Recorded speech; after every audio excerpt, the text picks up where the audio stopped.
Contrairement au progrès spectaculaire des mathématiques, de la physique ou de l'astronomie, la chimie, comme la biologie d'ailleurs, et probablement pour les mêmes raisons, ne va pas progresser énormément jusqu'à la fin du XVIIIe siècle. Gabriel François Venel, que vous voyez ici, le regrettait dans son article intitulé « Chimie de l'encyclopédie » où il notait, vous voyez, « La chimie est peu cultivée parmi nous. Cette science n'est que très modérément répandue, même parmi les savants, et puis un peu plus loin, les chimistes forment encore un peuple distinct, et en sa langue, ses lois, ses mystères. » Plusieurs traités de chimie imprimés au XVIIe siècle seront réédités tout au long du XVIIIe sans nécessité de remaniement notable, ce qui est signe d'une certaine stagnation des connaissances. Rappelons-nous que de nos jours, les bons ouvrages scientifiques, et ce, quelle qu'en soit la discipline, doivent être profondément remaniés au bout de quelques années sous peine de devenir obsolètes. Il semblerait que les esprits n'aient pas été mûrs pour rationaliser la chimie, confondant souvent, à cette époque, science, tradition et philosophie. Titre d'exemple, les encyclopédistes, vont encenser Georg Ernst Stahl, médecin chimiste réputé de l'université de Halle en Allemagne. Ils étaient pourtant déconsidérés en affirmant que la perte de masse liée à la combustion était due au départ d'un fluide, mal caractérisé évidemment, appelé phlogiston. Il faudra attendre 1772 pour qu'Antoine Lavoisier construise vraiment les bases d'une chimie moderne, avec en particulier ses travaux sur la combustion et le rôle qu'y joue l'oxygène. Ce brillant chercheur va mener de front des carrières de scientifique et d'économiste, talent qu'il va mettre au service de la Révolution. Cela ne l'empêchera pas d'être guillotiné à 50 ans dès l'avènement de la Terreur. Et la France perdait ainsi prématurément celui que l'on considère toujours, à juste titre, comme le père de la chimie moderne. Ceci fit dire courageusement au grand mathématicien Louis Lagrange: il ne leur a fallu qu'un moment pour faire tomber cette tête, et 100 années peut-être ne suffiront pas à en produire une semblable. Il serait impossible de résumer en quelques mots les contributions nombreuses de Lavoisier à l'essor de cette chimie enfin débarrassée des références au phlogistique, ou phlogiston, c'est le même chose. Il va entre autres démontrer expérimentalement que la matière change d'état au cours d'une réaction chimique, certes, mais que la masse totale des réactifs et des produits reste inchangée, base de la loi de la conservation de la matière. On lui doit aussi cette phrase célèbre: rien ne se perd, rien ne se crée, tout se transforme, où nous retrouvons finalement le premier principe de la thermodynamique. Alors à quoi attribuer ce retard pris dans le développement de la chimie au cours du siècle des Lumières par rapport à ceux, bien sûr, des mathématiques, de la physique ou de l'astronomie? Peut-être faut-il l'imputer en partie à la toute-puissance des théories de Descartes, sans bien sûr minimiser le rapport fondamental. La méthode cartésienne déduit en fait les faits scientifiques de principes métaphysiques. D'Alembert, beaucoup de scientifiques de l'époque vont rester proches de cette démarche en demandant à l'expérience de vérifier l'exactitude de déduction logique formulée à partir des conjectures de départ. Ceci convient très bien, bien sûr, aux sciences qu'on appelle souvent dures, dans lesquelles mathématiques et physique jouent un rôle essentiel, astronomie par exemple, mais peut-être moins aux disciplines très expérimentales que sont la chimie et la biologie. Ce sont les philosophes et savants anglais comme Francis Bacon, John Locke, dont nous avons entendu parler hier à plusieurs reprises, et Isaac Newton, qui insistèrent les premiers sur la primauté de l'observation et de l'expérience. Newton est sans doute le véritable précurseur de la démarche scientifique moderne quand il affirme « Tout ce qui n'est pas déduit des phénomènes, il faut l'appeler hypothèse. Et les hypothèses, qu'elles soient métaphysiques ou physiques, qu'elles concernent les qualités occultes ou qu'elles soient mécaniques, n'ont pas leur place dans la philosophie expérimentale. » Il faut relativiser bien sûr le peu de progrès fait par la chimie. Si peu d'avancées théoriques ont été faites au XVIIIe, jusqu'à la fin du XVIIIe, par contre, suivant des traditions anciennes, les applications de la chimie dans de nombreux domaines font contribuer à l'essor de l'industrie manufacturière, mais je laisse à Claude le soin de vous en parler.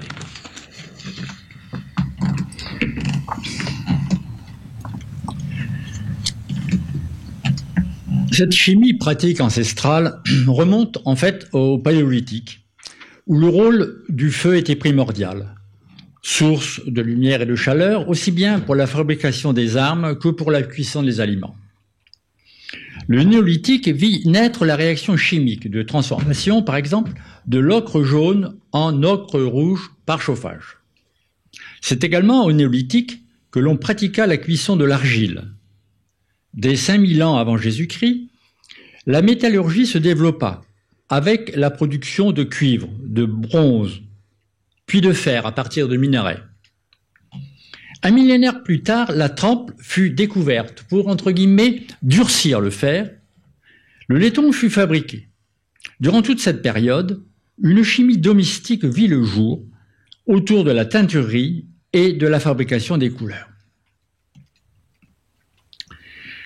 Alors que les acquis précédents étaient le fruit de l'empirisme dans un but pratique, les Grecs, désireux de connaissances pures, produiront de grands ensembles fondés sur la raison. Il y aura dissociation entre le travail quotidien de l'artisan et les préoccupations philosophiques. Les théories, alors élaborées, sont à l'origine de nos conceptions de la chimie contemporaine, avec deux éléments de pensée différents. La théorie des éléments où le feu, la terre, l'air et l'eau sont générateurs de la matière avec Thalès et Aristote, et la théorie atomique, postulant que cette matière n'est pas uniforme et contient des atomes, avec Démocrite. C'est la pensée de ces anciens qui donna naissance à cette philosophie chimique expérimentale que l'on nomma alchimie, où science et mysticisme se mêlèrent. Chimie et alchimie sont deux notions associées jusqu'à la fin du XVIIe siècle. De grands savants et penseurs de cette époque, comme Boyle ou Isaac Newton, continueront à s'intéresser à l'alchimie. Par contre, Lavoisier contribuera fortement, on l'a dit tout à l'heure, à donner le coup de grâce à ces pratiques en démontrant que la combustion ne résultait pas de la libération du fameux phlogistique, mais de la captation de gaz. L'alchimie est l'art de purifier l'impur, en imitant et en accélérant les opérations de la nature afin de parfaire la matière. Elle est en partie rationnelle lorsque les théories sont avancées, comme la théorie des éléments, la théorie des principes, l'élaboration des symboles alchimiques. Elle l'est moins lorsqu'elle prend en compte les planètes et considère que tout vit et possède une âme. Elle est surtout connue, bien évidemment, par la recherche de la pierre philosophale, devant permettre la transmutation des métaux, comme la transformation du plomb en or ou en argent. Moins souvent cités comme objectifs sont la recherche de la panacée, c'est-à-dire de la médecine universelle, ou celle de la prolongation de la vie, via l'élixir de longue vie. Utopie, certes, mais est-elle totalement abandonnée avec le développement actuel des rêves transhumanisme? Des traités antiques de l'alchimie ont été proposés par toutes les grandes civilisations, que ce soit en Chine dès le IVe siècle, en Inde à partir du VIe siècle, ou dans l'Égypte hellénistique avec des papyrus qui sont datés du IIIe siècle de notre ère, et surtout par des textes arabes des 8e et 9e siècles. C'est d'ailleurs cette alchimie arabe qui va principalement se diffuser dans le monde occidental grâce aux traductions latines à partir du XIIe siècle et grâce aussi à des noms restés célèbres, comme celui de Paracelse qui vécut au XVIe siècle. Quel est le bilan de l'alchimie? Si la transformation des métaux en argent ou en or ne fut évidemment pas réalisée, on doit aux recherches des alchimistes d'avoir proposé le mode de fabrication de plusieurs alliages comme le laiton ou le bronze. Mais l'alchimie a avant tout favorisé l'observation. Suite aux échecs de la transmutation, elle se sépara en deux courants. L'un mystique et illuminé, qui continuera à s'appeler alchimie, et l'autre dans le cadre d'un renouveau intellectuel au service de l'homme, qui aboutira à l'émergence de l'alchimie. Comme déjà cité, Paracelse amorcera cette mutation au XVIe siècle, qui ouvrira la voie à l'analyse réductionniste des maladies, prémisse à la médecine moderne basée sur la biochimie. Que reste-t-il de l'alchimie? Au siècle dernier, Fulcanelli, homme ou groupe d'individus, on ne sait pas, développa un ésotérisme autour de symboles, alors que Jung a cherché l'alchimie dans les troubles de l'âme. C'est en philosophe que Gaston Bachelard a interrogé les rapports entre la littérature et la science en s'intéressant à l'alchimie. Je cite, « Nous croyons possible de fixer dans le règne de l'imagination une loi des 4 éléments qui classe les diverses imaginations matérielles suivant qu'elles s'attachent au feu, à l'air, à l'eau ou à la terre. »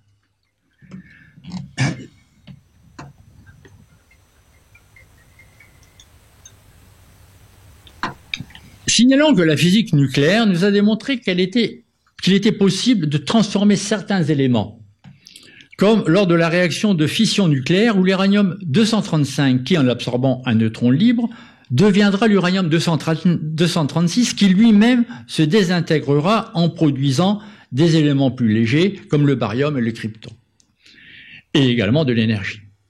Jean Perrin, prix Nobel de physique en 1926, n'hésita pas à qualifier les chercheurs de sa discipline d'alchimistes du XXe siècle.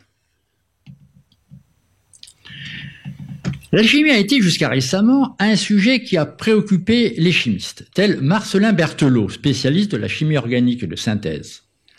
En 1886, dans son ouvrage « Les origines de l'alchimie », il note que, je cite, « c'est une science sans racine apparente.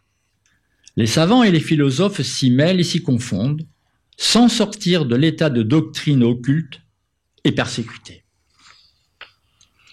L'encyclopédie se devait de traiter cette discipline encore très présente au XVIIe. Plusieurs articles consacrés à l'alchimie, rédigés essentiellement par Paul-Jacques Malouin, figurent dans le premier tome de l'encyclopédie et ne font pas clairement la distinction entre chimie et alchimie. Étymologiquement d'ailleurs, le préfixe « al » vient de l'arabe « sublime » ou « extraordinaire ». Une évolution va cependant se faire et ce seront Venel, déjà cité, ou le baron von Holbach, qui rédigeront la plupart des textes consacrés à la chimie et à ses applications dans les articles publiés à partir du tome 3 de l'encyclopédie. Venel fera la distinction entre chimie et alchimie et mettra en doute les prétentions des alchimistes. Il écrit par exemple que, je cite, « l'alchimie est un goût qui n'est pas de notre siècle ni de notre nation ».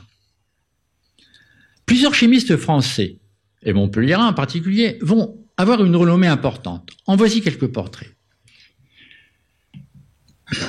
Le premier est Guillaume-François Rouelle, qui eut une influence considérable. Apothicaire de formation, il fut nommé en 1742 démonstrateur de chimie au Jardin du Roi à Paris. Ses cours publics connaissaient un énorme succès, à tel point que l'amphithéâtre d'anatomie, pouvant accueillir 600 personnes, ne suffisait souvent pas à contenir tous les auditeurs qui s'y pressaient. Pour la petite histoire, l'amphithéâtre était réservé à des cours d'anatomie l'hiver, mais se libérait au printemps et à l'été pour accueillir des cours de chimie et de biochimie, car la température trop élevée durant ces saisons ne permettait pas de conserver correctement les cadavres. Ces démonstrations de chimie au Jardin du Roi ou dans son laboratoire de la place Maubert, il était à l'époque courant pour les professeurs d'université, y compris à Montpellier, de dispenser des enseignements particuliers contre rétribution. Donc, ces démonstrations furent suivies par de nombreux chimistes, comme Venel, Macquer, Brognard ou Lavoisier. Et également par des grandes figures des Lumières, comme Condorcet, Turgot, Rousseau ou même Diderot. Scientifiques et philosophes n'étaient cependant pas les seuls à se presser à ces démonstrations, reflétant un engouement populaire pour les sciences que nous aimerions voir se poursuivre à l'heure actuelle. Les cours de Rouelle constituaient un véritable spectacle, au cours duquel il affirmait ses opinions avec véhémence, se débarrassant parfois de son habit et de sa perruque devenus trop encombrants. Dans sa distraction, il provoqua à plusieurs reprises des explosions dont l'une coûta la vie à ses assistants. Ce personnage haut en couleur fut aussi un novateur, avec par exemple l'élaboration d'une classification des sels acides, neutres et basiques. Ces cours n'ont jamais été publiés, bien qu'il se soit décidé à la fin de sa vie à écrire. Nous n'avons conservé que des notes prises par plusieurs de ses élèves. Parmi eux, le plus talentueux fut Venel, déjà cité. Auteur prolixe, il fut le rédacteur de très nombreux articles de l'encyclopédie traitant de la médecine et de la chimie. 673 en tout. Après un début de carrière parisienne, il revint à Montpellier comme professeur de médecine, mais enseigna aussi la pharmacie et la chimie, et eut entre autres Lavoisier comme élève. Il fut nommé membre de la Société royale des sciences de Montpellier en 1768. Il fut l'un des premiers à distinguer chimie et alchimie. Il aura pour mérite d'établir une liste dans très nombreux domaines que les progrès de la chimie, quelque fragmentaires qu'elle fût à l'époque, vont influencer la métallurgie, la poterie, la pharmacie ou la médecine. Ceci va se refléter dans les articles de l'encyclopédie consacrés à la chimie, comme par exemple chimie, pharmacie et matières médicales, ou bien médecine, diète et chimie. En 1753, dans le tome 3 de l'encyclopédie, il défendait ardemment la chimie.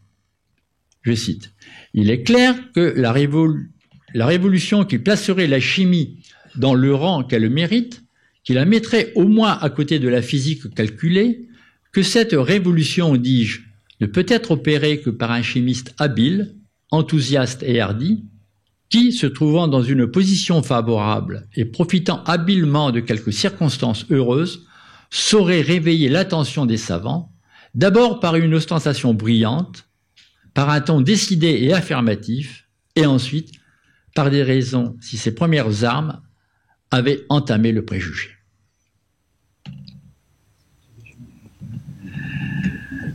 Tout comme pour la chimie, c'est l'observation qui va faire évoluer la notion de science naturelle, transformant son caractère de classification vers celui de compréhension. Démarche sous-tendue par l'idée d'évolution. Une découverte fut primordiale, celle du microscope optique en 1590. Invention aussi déterminante que fut celle de l'imprimerie plus d'un siècle plus tôt, en 1450. Le début de l'anatomie végétale date de cette époque, et moins d'un siècle plus tard, en 1682, le botaniste Jean Rey répertoriait déjà plus de 18 000 plantes. Alors que, jusqu'à la fin du XVIIe, la classification des animaux selon Aristote s'imposait, c'est-à-dire animaux avec ou dépourvus de sang. Robert Hooke, grâce à son microscope, employa le mot cellule en 1667 et dessina ses premières observations sur des coupes d'écorce.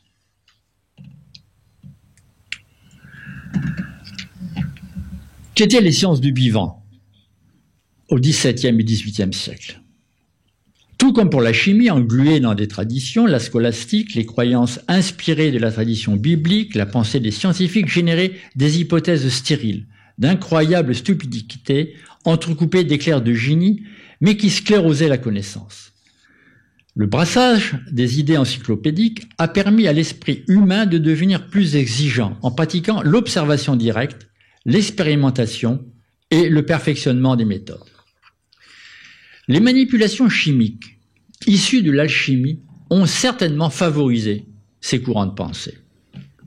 Les philosophes de l'encyclopédie préparèrent l'arrivée de la théorie transformiste sur l'évolution de Lamarck, prémisse au darwinisme qui montra que l'évolution se fait par sélection naturelle.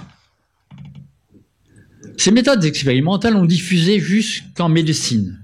Le XIXe siècle fut fortement marqué par la pensée de Claude Bernard, qui a montré que la science moderne se règle sur l'expérience et se dégage des principes et favorise l'esprit critique. Quel est l'avènement de la biologie contemporaine?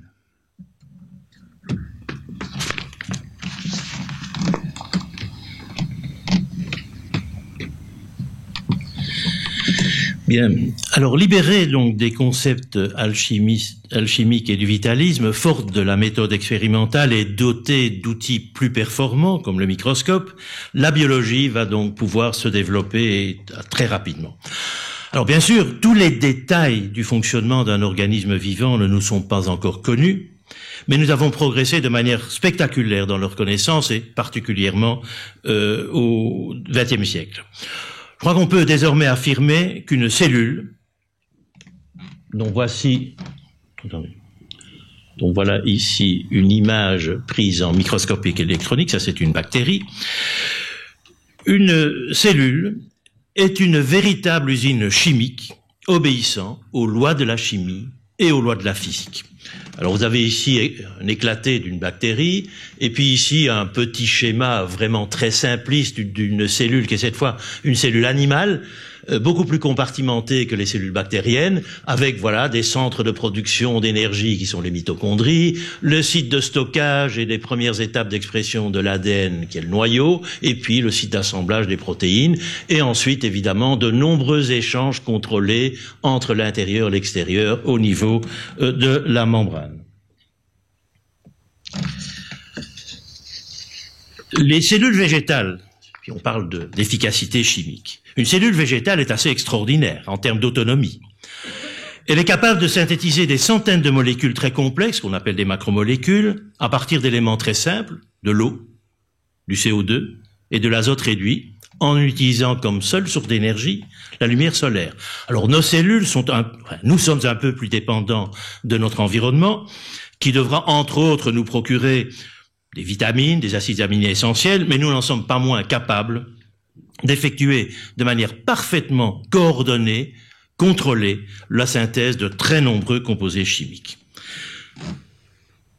Ah non, pardon. Je vais trop vite. De manière remarquable, ces milliers de biomolécules, comme on les appelle, dont sont composés tous les êtres vivants, on a essentiellement 4 classes, les acides nucléiques, les protéines, les lipides et les glucides ou carbohydrates, sont toutes bâties à partir d'un nombre très restreint d'éléments, essentiellement carbone, hydrogène, azote, oxygène. Donc vous voyez, c'est une toute petite partie du tableau périodique des éléments, il y en a encore quelques-uns bien sûr. Au fond, nos cellules, j'espère que notre secrétaire perpétuel font de la chimie organique. Ouais. En exploitant les propriétés remarquables de l'atome de carbone, qu'il serait néanmoins trop complexe de décrire ici. Autre élément remarquable, ces milliers de biomolécules sont bâties, assemblées un peu à la manière d'un jeu de construction Lego, à partir d'un tout petit nombre d'éléments simples, comme les 20 acides aminés des protéines ou les 4 nucléotides ACGC des acides nucléiques.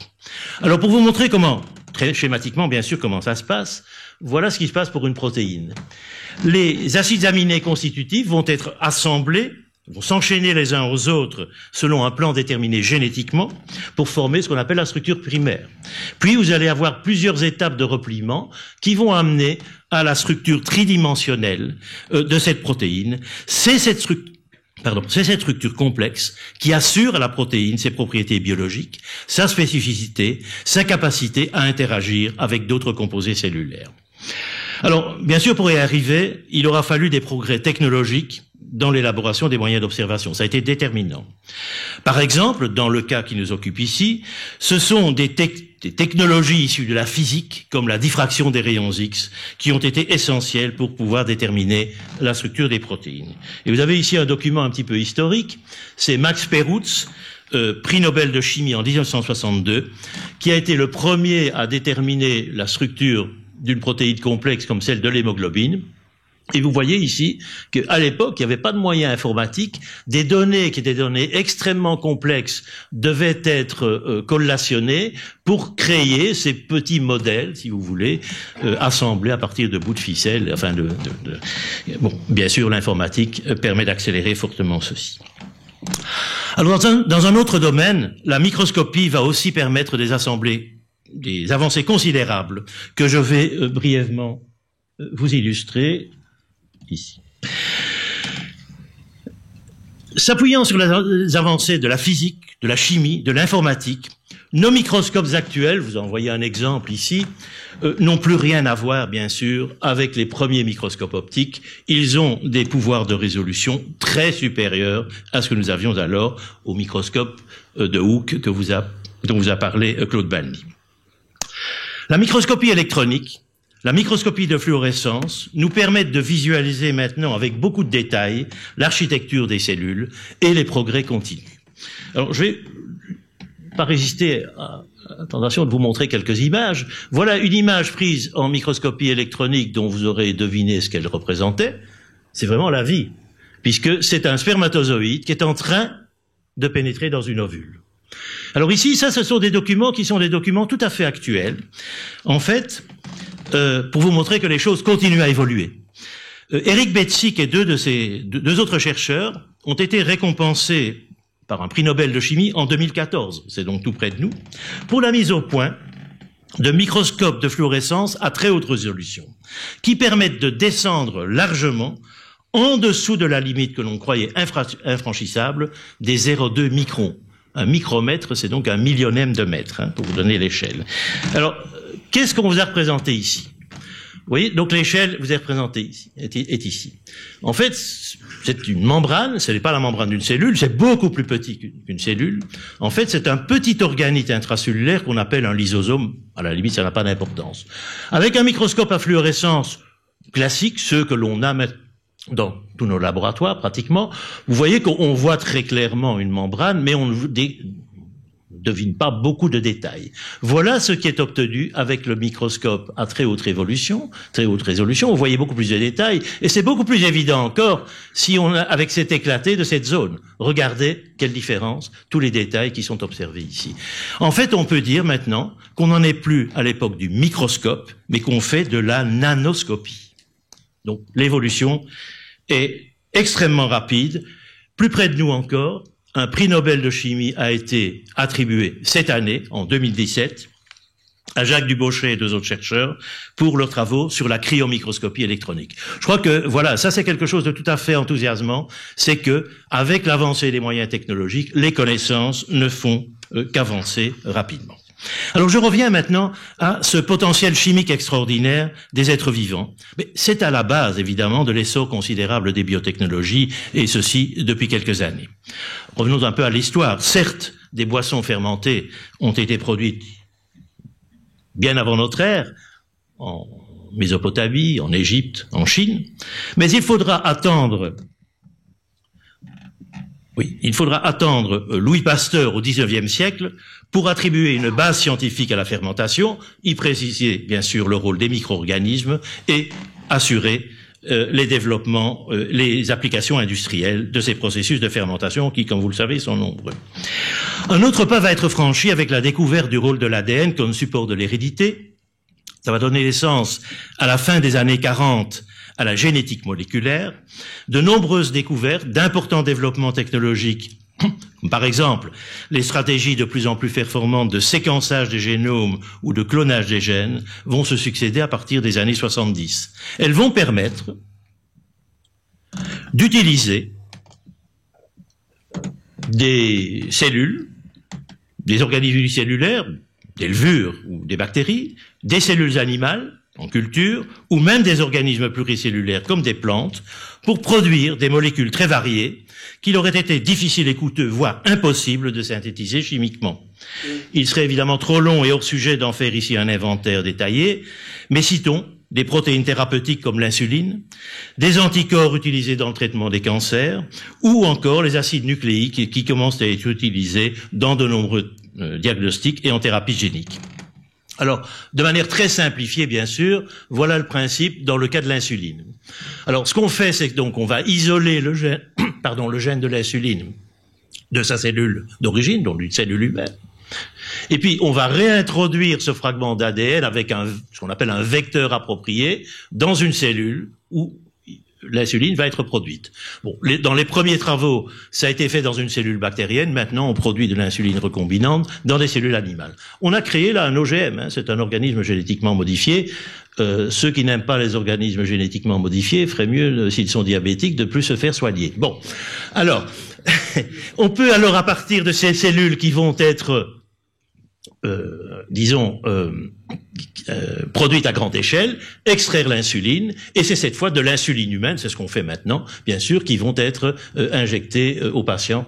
Alors ça, c'est simplement une image qui vous montre qu'on n'est plus du tout à l'échelle du laboratoire, on est à l'échelle industrielle. C'est pris, je crois que c'est un site de production d'insuline de la Sanofi en Allemagne, mais ça n'a pas beaucoup d'importance finalement. Alors, les connaissances de plus en plus affinées de la structure des génomes et des mécanismes d'expression de leurs gènes ont aussi permis des avancées considérables en médecine. En dehors de ceci, nous ne faisons qu'entrevoir l'énorme potentiel d'application. Par exemple, nombreuses sont les maladies génétiques ou acquises dont nous comprenons maintenant, en termes moléculaires, les causes et les conséquences. L'identification du ou des gènes dont l'expression est altérée dans une pathologie permet, par un travail souvent concerté des chimistes et des biologistes, de concevoir et synthétiser les médicaments du futur.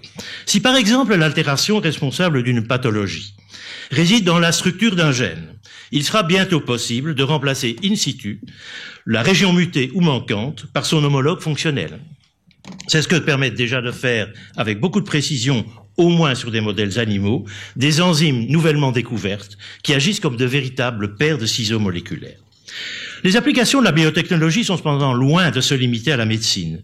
Elles ont profondément modifié l'industrie agroalimentaire avec, par exemple, la production de micro-organismes, de levures génétiquement modifiées, par exemple, pour accroître l'efficacité des processus de fermentation, pour augmenter les qualités organoleptiques de certains aliments ou leur conférer des qualités nutritionnelles nouvelles, augmentation du taux de vitamine D, par exemple.